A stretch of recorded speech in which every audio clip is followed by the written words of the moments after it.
आज मैं आपको इस कहानी में नेताजी के बचपन की एक घटना के बारे में बताने जा रहा हूँ। पहली बार जय हिंद का नारा दिया था हमारे महान स्वतंत्रता सेनानी नेताजी यानी सुभाष चंद्र बोस ने, जिन्होंने अंग्रेज़ों के विरुद्ध लड़ने के लिए अपनी सेना आज़ाद हिंद फौज का गठन किया था। उनका यह वाक्य बहुत ही मशहूर है, जब उन्होंने आह्वान किया था कि तुम मुझे खून दो, मैं तुम्हें आज़ादी दूंगा। दिल्ली चलो का नारा भी उन्होंने ही दिया था। आपने सुभाष चंद्र बोस यानी नेताजी के स्वतंत्रता संग्राम में योगदान के बारे में तो खूब पढ़ा और जाना होगा, लेकिन क्या आपको पता है कि दृढ़ निश्चयी होने का गुण उनके भीतर बचपन से ही था। नेताजी बचपन से धुन के पक्के और आदर्शों पर चलने वाले थे।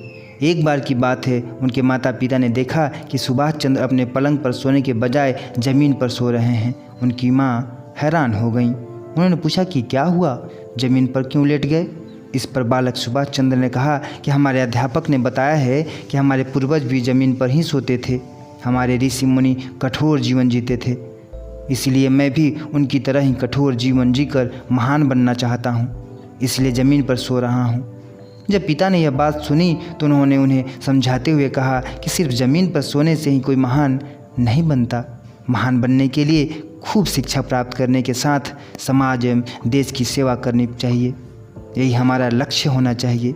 बालक सुभाष चंद्र को पिता की यह बात छू गई। उन्होंने मेहनत से पढ़ाई की और ICS इंडियन सिविल सर्विस परीक्षा पास करने वाले पहले भारतीय बने।